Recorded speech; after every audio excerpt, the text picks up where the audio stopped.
하나님의 말씀은 신명기 32장 1절부터 12절 말씀을 봉독해 드리겠습니다. 1절 하늘이여 귀를 기울이라 내가 말하리라. 땅은 내 입의 말을 들을지어다. 내 교훈은 비처럼 내리고 내 말은 이슬처럼 맺히나니 연한 풀 위에 가는 비 같고 채소 위에 탄 비 같도다. 내가 여호와의 이름을 선파하리니 너희는 우리 하나님께 위엄을 돌릴지어다. 그는 반석이시니 그가 하신 일은 완전하고 그의 모든 길이 정의롭고 진실하고 거짓이 없으신 하나님이시니 공의로우시고 바르시도다. 그들이 여호와를 향하여 악을 행하니 하나님의 자녀가 아니요 흠이 있고 삐뚤어진 세대로다. 어리석고 지혜 없는 백성아, 여호와께 이같이 보답하느냐? 그는 네 아버지시요 너를 지으신 이가 아니냐? 그가 너를 만드시고 너를 세우셨도다. 옛날을 기억하라. 역대의 연대를 기억하라. 네 아버지께 물으라. 그가 네게 설명할 것이요 네 어른들에게 물으라. 그들이 네게 말하리로다. 지극히 높으신 자가 민족들에게 기업을 주실 때에 인종을 나누실 때에 이스라엘의 자손의 수요대로 백성들의 경계를 정하셨도다. 여호와의 분깃은 자기 백성이라. 야곱은 그가 택하신 기업이로다. 여호와께서 그를 황무지에서 짐승이 부르짖는 광야에서 만나시고 호위하시며 보호하시며 자기의 눈동자같이 지키셨도다. 마치 독수리가 자기의 보금자리를 어지럽게 하며 자기의 새끼에 너풀거리며 그의 날개를 펴서 새끼를 받으며 그의 날개 위에 그것을 없는 것 같이 여호와께서 홀로 그를 인도하셨고 그와 함께한 다른 신이 없도다. 아멘. 오늘은 유언의 소리가 들리는가 라고 하는 제목으로 말씀을 상고하겠습니다.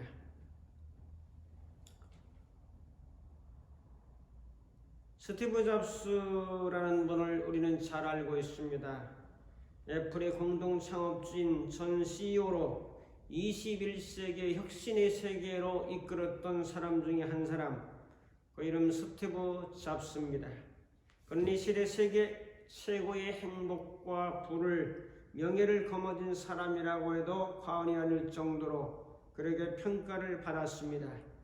그러나 그는 2011년 10월 5일 향년 56세로 췌장암 말기로 이 세상을 떠나면서 마지막 쓸쓸하게 남긴 말을 주의해야 될 것입니다.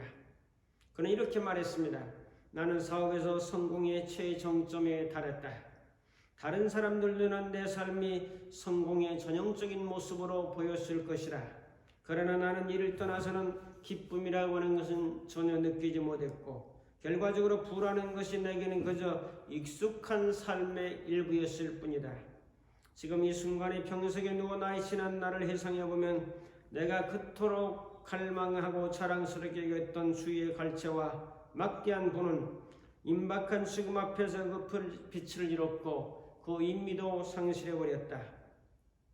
어두운 방언에서 생명 보조장치에서 나오는 푸른 빛을 물끄러미 바라보며 낮게 웅웅거리는 기계 소리를 듣고 있노라면 죽음의 사자의 숨결이 점점 가까이 다가오는 것을 느끼게 된다. 이제 깨닫는 것은 평생 배고파 굶지 않을 정도의 부만 축적되면 더 이상 돈 버는 일과 상관없는 다른 일에 관심을 가져야 한다는 사실이다. 그건 돈 버는 일보다 더 중요한 뭔가가 있기 때문이다. 그건 인간관계가 될 수도 있고 예술일 수도 있고 어린 시절부터 가졌던 꿈일 수가 있다. 쉬지 않고 돈 버는 일에만 몰두한다면 결과적으로 삐뚤어진 인간이 될 수밖에 없다. 바로 나 같은 사람이라는 말이다. 부에 의해 조성된 환상과는 달리 하나님은 우리가 사랑을 느낄 수 있도록 감성이라는 것을 우리 마음속에 넣어주셨다. 평생에 내가 벌어들인 재산은 가져갈 방법이 없다. 내가 가져갈 수 있는 것이 있다면 오직 사랑으로 점철된 추억뿐이다. 그것이 진정한 부이며 그것은 우리를 따라오고 동행하며 우리가 나아갈 방향의 빛을 선사해 준다. 사랑은 수천 마일 떨어져 있어도 전할 수 있다. 삶에는 한계가 없다. 가고 싶은 곳에 있으면 가라. 오르고 싶은 높은 곳이 있으면 올라가 보라. 모든 것이 우리 마음먹기에 달려있고 우리의 결단 속에 있다. 어떤 것이 세상에서 가장 비싼 침대일까? 그것은 병석이다. 우리를 운전수로 고용하여 우리 차를 운전하게 할 수도 있고 직원을 고용해서 우리를 위해서 돈을 벌게 할 수도 있다. 그러나 질병이라고 하는 것은 다른 사람에게 대신 앓게 할 수가 없다. 물질은 잃어버리더라도 되찾을 수 있지만은 절대 되찾을 수 없는 것이 하나 있으니 그것이 바로 삶이다. 누구라도 수술실에 들어갈 쯤이면 진작 읽지 못해 후연한 책 한 권이 있는데 이름하여 건강한 삶 지침서이다. 현재 당신의 인생이 어느 지점에 이르렀는지 상관없이 때가 되면 누구나 인생이란 무대의 막이 내리는 날을 맞이하게 될 것이다. 가족을 위한 사랑, 부부간의 사랑, 그리고 이웃을 향한 사랑을 귀하게 여겨라. 자신을 잘 돌보기를 바란다. 이웃을 사랑하라. 하나님의 사랑을 사람에게 표현하라. 이것이 스티브 잡스가 마지막 유언적인 이야기를 한 것입니다. 오늘 말씀은 모세도 이 세상을 떠나면서 유언적인 말씀을 선포합니다. 피를 토하듯 선포하는 이 말씀, 120세 노령의 나이에도 불구하고 이스라엘 백성들에게 마지막 설교하는 내용의 소리를 오늘 소개하면서 이 말씀 속에서 구원의 메시지, 은혜의 말씀을, 하나님의 음성을 듣기를 원합니다. 첫 번째로, 하늘과 땅은 이 소리를 들어보라. 1절에 말씀합니다. 하늘이여 귀를 기울이라.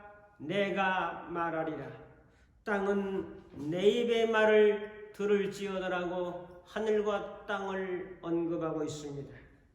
하나님은 소리의 하나님, 소리는 들어야 진가가 있습니다. 소리의 종류를 보면 사물의 종류가 있지요, 자연의 소리가 있지요, 또한 정신적인 내면의 소리가 있지요, 더 나아가서는 하나님의 소리가 있습니다. 이 세상에는 수많은 소리로 가득 차 있는데 이 소리는 파동으로 움직입니다. 호숫가에 돌을 던지면 둥글둥글 돌아가는 것을 파동이라고 말합니다. 이제 이 파동은 매질을 통해서 에너지가 전달되는 현상을 파동이라고 합니다. 말씀에는 에너지가 전달되는 파동이 있습니다. 여러분의 말에도 파동이 있습니다. 이 자연 만물 우주에도 파동이 있습니다. 모든 TV라든지 전자매체들은 파동으로 움직여 나가는 것입니다. 매질이라는 말을 썼는데 매질은 파동을 이곳에서 저곳으로 옮겨주는 역할을 합니다. 이 매질이 뭐냐? 바로 예를 들어서 소리는 공기라고 하는 매질을 통해서 우리에게 전달되지, 공기가 없다면 소리가 파동이 전달될 수가 없겠지요. 자, 이와 같은 소리는 파동으로 우리에게 다가오고 있다. 하나님의 소리도 파동으로 우리의 심령에 다가오고 있다는 사실을 먼저 기억해 보면서 우리는 하늘이여 들으라, 땅이여 들으라고 이제 선포하는데 무엇을 들어야 합니까? 하나님의 말씀을 들어야 합니다. 하늘은 귀를 기울이라, 땅은 하나님의 말씀을 들을지어다라고 선포하는 이 말씀 속에서 하나님의 말씀을 들어야 할 대상은 하늘도 있고 땅도 있고 더 나가서 사람들이 잘 들어야 합니다. 그래서 저는 천지인이라고 하는 말을 종종 사용합니다. 우선 하늘과 땅이 들어야 되죠. 하나님의 말씀은 우주 만물의 모든 존재들이 들어야 되죠. 사람만이 하나님의 말씀을 듣는 것이 아니라 하늘도 듣고 땅도 듣고 사람도 들어야 합니다. 오늘 우리는 이렇게 광범위하게 들어야 될 말씀인 것을 모세는 깨닫고 후대 사람에게 전달하고 있습니다. 이스라엘 백성들만 이스라엘 백성들아 들으라고 선포하지 않고 하늘도 듣고 땅도 들으라고 먼저 선포하는데 얼마나 놀라운 말씀입니까? 하나님의 구원의 말씀은 사람들이 1차적으로 들어야 합니다. 광의적인 면에서는 하늘도 듣고 땅도 하나님의 말씀을 들어야 합니다. 하늘이여 땅이여 인간들이여 하나님의 말씀을 들어라. 얼마나 놀라운 파동입니까? 그러므로 여러분들이 전하는 말씀을 들어줄 인간들이 없으면 산에 가서라도 혼자라도 하늘과 땅을 향해서 선포하시면 됩니다. 들을 사람이 없습니까? 저 하늘도 들어주고 땅도 들어주고 나무와 풀과 모든 생물들이 여러분들이 전하는 말씀을 들어줄 수 있다는 사실입니다. 여러분들의 말씀을 들어주지 않는 자가 없다고 생각하지 마십시오. 하나님의 말씀의 파동은 전 우주적으로 퍼져나가게 될 것입니다. 얼마나 놀라운 모세의 선언입니까? 출애굽기 24장 7절에 보면 언약서를 가져다가 백성에게 낭독하여 듣게 하니 그들이 이르되 여호와의 모든 말씀을 우리가 준행하리이다라고 선언하고 있습니다. 그런 면에서 저는 낭독을 중요시 여기고 있는 사람입니다. 정확하게 소리를 내서 내 감정을 담아서 또박또박 하나님의 말씀을 읽어나가는 것은 대단히 중요합니다. 내가 한 말을 누가 듣겠습니까? 내가 제일 먼저 듣죠. 하늘이 듣고 땅이 듣죠. 더 나아가서는 하늘에 계신 하나님도 들으십니다. 그러기에 공간이 없는 사람이랄지라도 파동을 통해서 내가 한 말이 미국에도 전달된다고 하는 사실까지 인정하셔야 돼요. 이건 과학이고 양자 물리학적인 원리입니다. 오늘 이 벌사가 잘하는 대로 임금님께는 당나귀 귀다 대나무 숲에 가서 외쳤는데 대나무 숲에 가는 사람들마다 그 소리를 듣는 거죠. 자연이 들었죠. 대나무가 들었죠. 하늘이 들었죠. 땅이 들었다는 이야기입니다. 이 원리는 파동의 원리를 보면 얼마나 중요한지 모릅니다. 우리가 외치는 소리를 내가 듣고 하늘이 듣고 땅이 듣고 하나님이 듣는다는 사실. 자타불이라고 하는 말을 드린 적이 있습니다. 자, 나와 타, 남은 둘이 아니다. 이 세상 하나의 공동체로 하나로 살고 있다는 사실이죠. 한 신자가 교회 목사님을 찾아왔습니다. 자, 성주 순례에 대한 희망을 이제 쭉 이야기하는데 목사님, 저는 반드시 시내산 꼭대기에 올라가서 십계명을 외워보고 싶습니다. 이 말 들은 목사님은 저는 그보다 더 좋은 곳을 추천하고 싶습니다. 빙글에 웃자 그 교인은 다급히 재촉합니다. 더 좋은 방법은 무엇입니까? 목사님은 하시는 소리가 그건 십계명을 낭독하기 위해서 먼 곳으로 가는 것도 좋지만 먼저 집에서 그 계명을 낭독하고 실천하는 것이 더 중요합니다. 지금 집에서 내가 처해진 환경에서 하나님의 말씀을 낭독하는 것이 중요하죠. 앞으로 시내산에 올라가서 하겠다, 앞으로 1년 뒤 어디 산에 올라가서 하겠다라기보다도 내가 처해진 환경 속에서 하나님의 말씀을 낭독하는 겁니다. 로마서 10장 10절에 사람이 마음으로 믿어 의에 이르고 입으로 시인하여 구원에 이르느니라고 하는 말씀을 잘 알고 있습니다. 입으로 시인하라는 거죠. 입으로 시인하고 선포하는 말씀 낭독은 대단히 중요합니다. 좋은 말을 하십시오.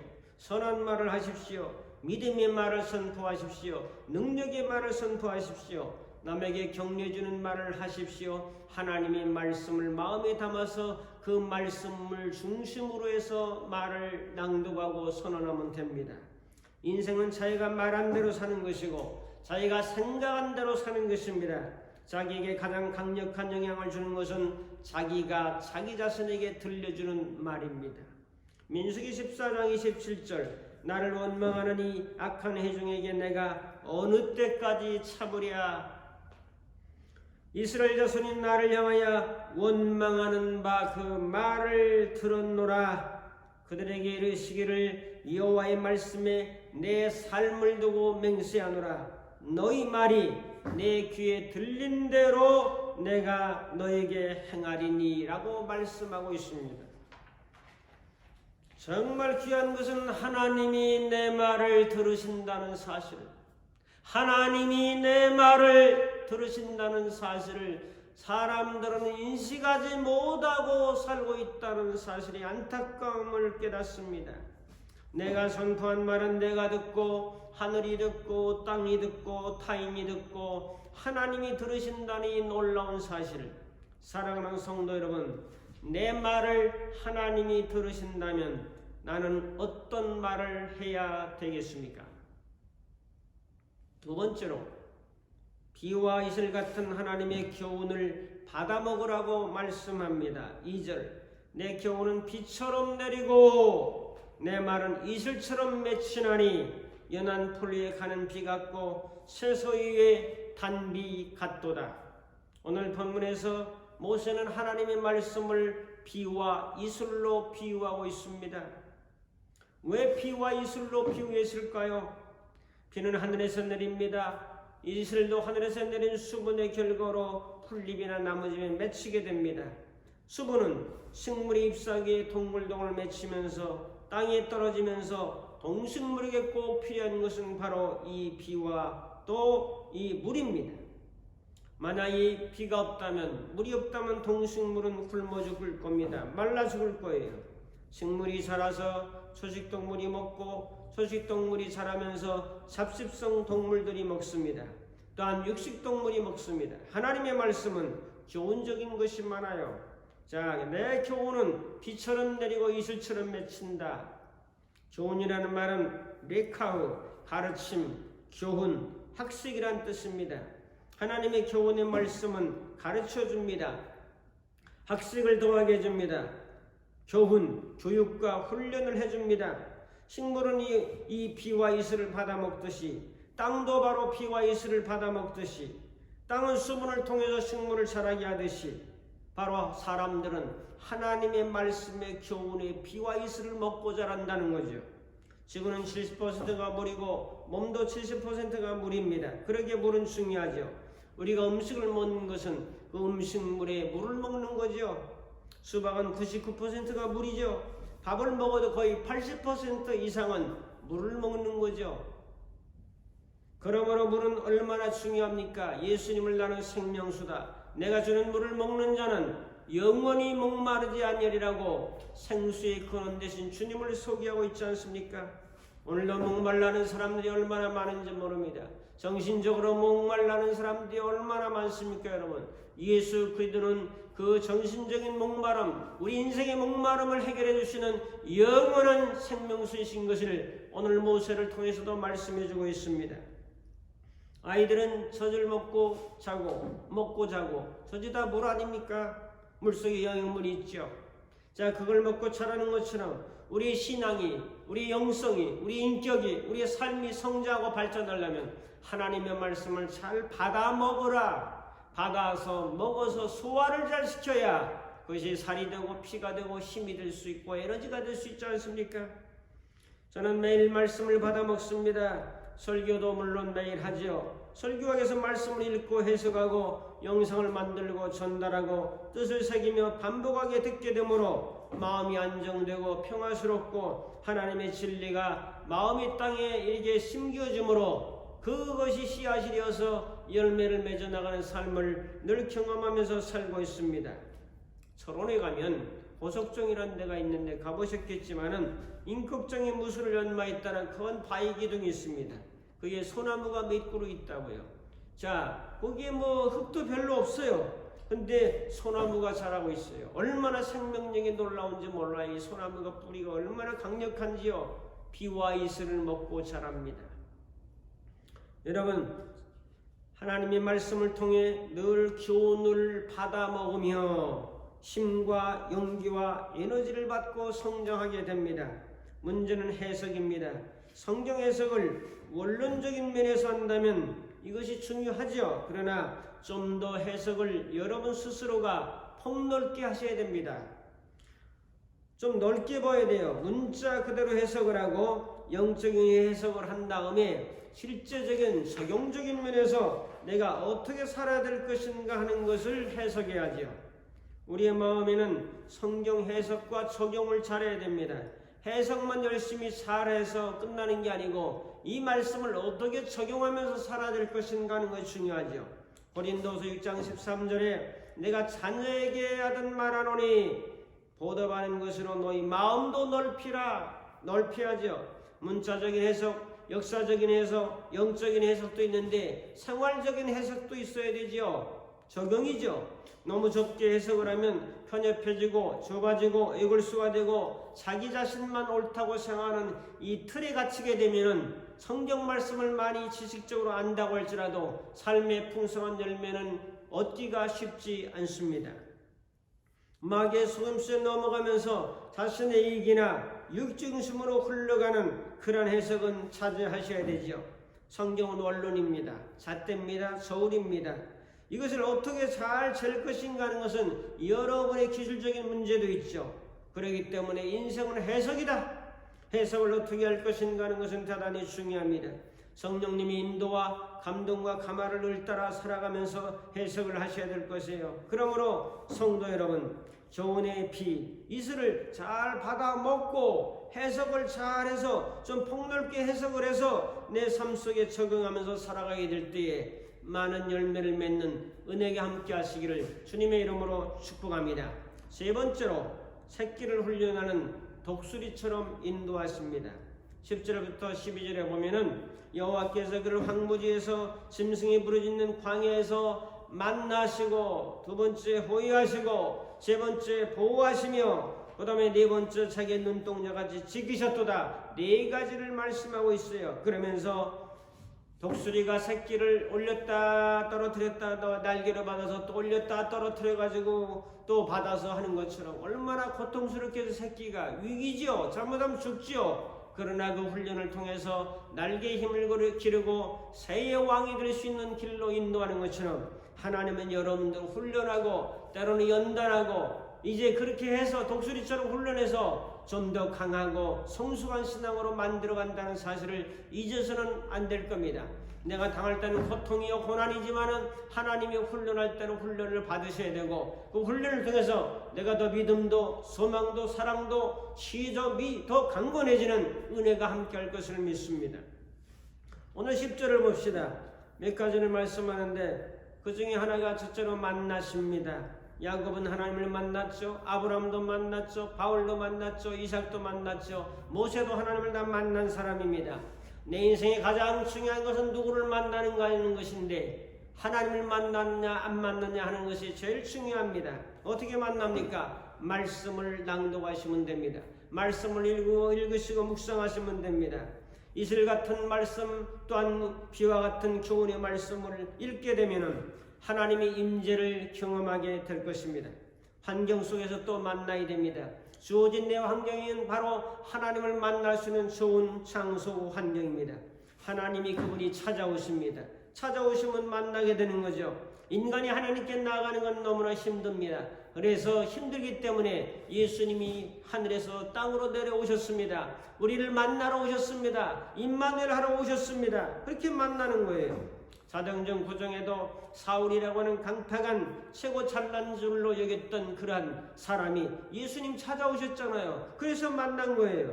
사울아 사울아 내가 왜 나를 핍박하느냐? 주여 니십니까? 나는 내가 핍박하는 예수라. 예수님이 찾아오니까 만난 거예요. 여러분의 삶 속에서도 예수님이 찾아와서 만나는 은혜가 함께하기를 주 여러분을 축복합니다. 오셨는데도 눈이 열리지 않아가지고 몰라보면 할 수 없지만 마음을 주님 사랑합니다. 주님 의지합니다. 주님 정말 사모합니다는 마음을 열고 환경 속에 살면 주님이 여러분들을 찾아오셔서 만나 주십니다. 그런 은혜가 함께하시길 주 여러분을 축복합니다. 사람은요 등 따뜻하고 배부를 때 하나 잘 못 만나요. 위기 때, 고난 때, 질병 때, 고통 때 주님을 만나는 경우가 상당히 많습니다. 등이 춥고 외롭고 고난 속에서 위기 속에서 주님을 찾고 의지할 때 주님을 만나는 이가 훨씬 더 많습니다. 오늘 내가 위기를 경험한다고 할지라도 낙심하지 마십시오. 이 위기 속에서는 바로 하나님을 만날 수 있는 좋은 기회다라는 그런 마음으로 전진하시면 됩니다. 그 다음에 작은 두 번째로 호위하십니다. 호위하다라고는 말은 돌다, 주위를 돌다, 이 호위, 에워싸다는 말이죠. 경호원들이 대통령을 호위하지 않습니까? 그겁니다. 하나님 우리를 둘러싸 주시고 호위하십니다. 하나님은 백성들을 에워싸 주시고 호위하시고 둘러싸 주신다는 거죠. 낮에는 구름기둥으로 밤에는 불기둥으로 호위하시는 거죠. 제가 운전을 좀 많이 합니다만은 아차하는 순간에 위기를 만날 수밖에 없는 그런 상황도 종종 만나게 됩니다. 자, 그럴 때마다 하나님이 호위하시고 보호하시고 인도하는 경험을 하게 되죠. 그 다음에 작은 세 번째로 보호하십니다. 하나님은 이스라엘 백성들 어디에서? 광야에서 보호하십니다. 하나님의 보호가 없었다면 적의 공격에 무차별하게 당했을 겁니다. 출애기 17장에 보면 아말렉과의 전투에서 만약 패전했다면 가나안 땅으로 진군하지 못합니다. 여러분이 패배한다면 앞으로 나가지 못합니다. 주님이 함께 하심으로 여러분 앞에는 승리가 있다는 사실을 확신하시기 바랍니다. 지금 위기와 힘들다 할지라도 최후의 승리는 우리의 것이다라는 이 확신과 믿음을 가지고 나가시길 바랍니다. 저는 죽음의 그림자가 늘 따라다니는 삶을 평생 살았습니다. 전체적으로 하면은 5번의 죽음의 위기를 겪었습니다. 질병과 사고. 그러나 지금도 저는 건재하고 있습니다. 이 모든 것은 저를 보호하시는 하나님의 은혜였다고 생각합니다. 하나님의 도우심이요 인도하심이요 보호하심입니다. 여러분들도 지금까지 이렇게 살아온 것은 예비하며 활동하며 주님을 섬기시는 것은 하나님의 보호하심이 있었던 결과인 줄로 믿습니다. 그 다음에 네 번째로 눈동자까지 지켰습니다. 눈동자라고 해서 눈 아래 검은 부분 있잖아요. 검은 부분에 홍채를 둘러싸고 있는 조그맣고 작고 검게 보이는 그 부분이 눈동자입니다. 이런 말이 있어요. 몸이 1000냥이면 눈은 900냥이다. 그런 것처럼 사람의 몸에서 눈의 비중을 중요시 여기고 있어요. 우리가 외부에서 오는 정보의 70%를 감각기관 중에서 눈으로 보고 있습니다. 눈으로 본 것 중에서 이제 배우고 듣는 게 너무나 많아요. 그래서 100번 듣는 것보다 한 번 보는 것이 낫다는 속담도 나오게 되죠. 그런데 이렇게 눈이 중요한 것처럼 하나님은 우리의 눈동자같이 보호하신다고 말씀합니다. 얼마나 놀랍습니까 여러분. 그 다음에 하나님께서 우리를 훈련한다는 거죠. 독수리 훈련처럼 높은 데에 올라가서 떨어뜨렸다 또 올라가서 떨어뜨렸다 하면서 너풀거리는 그러한 그 독수리 훈련법을 하나님은 종종 우리를 사용하십니다. 너무 힘들고 어렵고 고통스러워만 하지 마시고 하나님이 나를 훈련시키는구나 그렇게 믿음으로 수용하면서 받아들이면서 훈련을 잘 임하면 얼마나 강력한 새들의 왕처럼 그렇게 성숙한 사람이 되겠습니까? 사랑하는 성도 여러분, 온실 속에만 있다고 해서 좋은 것만이 아니에요. 자, 하늘 공중에서 죽을 것 같은 두려움과 공포가 있는 그런 훈련도 잘 감내를 하실 때 하나님의 놀라운 역사를 통해서 승리와 임재를 다시 한번 경험하게 됩니다. 자, 오늘 노만 핀센트 필 목사님의 독수리 이야기입니다. 산골의 어느 소년이 독수리 새끼 한 마리 새끼를 이제 잡아왔습니다. 철사로 다리를 꽁꽁 묶어서 먹이를 주면서 마당에서 키웠습니다. 독수리는 날겠다고 안간힘 쓰고 아무리 해도 다리에 점점 피만 나는 거예요. 날아가려고 할수록 이제 포기했어요. 걸어다니기만 해요. 뒤뚱뒤뚱 걸어다니기만 한다. 그런데 어느 날 철사가 풀렸습니다. 근데도 이 독수리는 날아가지 않아요. 나는 날지 못한다는 고정관념, 잘못된 자아상 때문에 이제 묶인 게 풀려도 걸어다니고 있어요. 여러분, 날아갈 생각을 안 합니다. 여러분, 왜 그랬습니까? 나는 날 수 없다, 나는 묶여있다 라는 사고방식. 성도 여러분, 분명히 단언합니다. 여러분들을 묶고 있는 죄의 사슬은 풀어졌습니다. 예수님의 십자가의 피와 부활로 말미암아 나를 묶고 있는 사슬은 풀어졌습니다. 이 사실을 믿어야 되는데 늘 죄의 사슬에 묶여있고 근심과 염려와 좌절과 우울과 분노와 또 이 폭력과 뭐 이런 것에 잡혀있는 사고방식을 갖고 살면 그 사람은 그렇게 사는 거예요. 사랑하는 성도 여러분, 나는 올라가야 된다, 날아야 된다. 죽음의 사슬이 풀어졌다, 사망의 사슬이 풀어졌다, 죄의 사슬이 풀어졌다. 죄로 말미암아 불행과 고통과 여러 가지 괴로움들이 온다면 죄의 사슬이 풀어졌다는 이 믿음을 가질 때 그 반대 현상이 일어나지 않겠습니까? 뭘로? 주의 사랑으로, 주의 은혜로, 주의 능력으로, 주의 말씀으로, 주의 권세로. 오늘 우리는 유언의 소리를 들었습니다. 모세의 유언의 소리를 들었습니다. 마지막 소리는 천국으로 듣지 않습니까? 우리는 마지막 그 노인이 그 피를 도와던 백성들에게 하는 이 소리는 들어야 되지 않겠습니까? 뭘 하늘이여 땅이여 들으라 하는 말씀을 낭송하며 살고 피와 이슬 같은 말씀의 교훈을 늘 먹으며 살고 덕수리 훈련시키듯 우리를 훈련시키는 하나님의 훈련을 잘 받아서 쫄빙이 아니라 용사 같은 장군 같은 믿음을 가지고 승리하며 사는 귀한 은혜가 함께하기를 주님의 이름으로 축복합니다. 기도하겠습니다.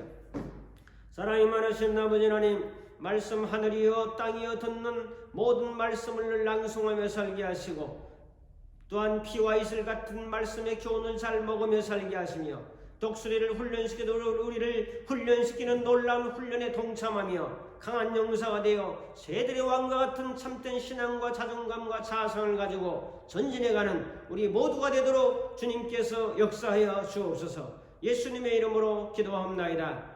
아멘. 축도하겠습니다.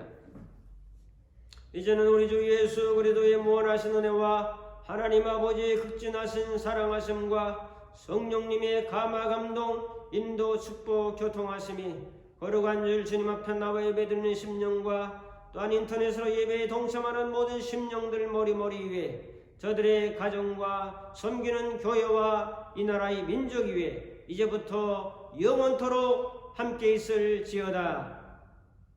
아멘.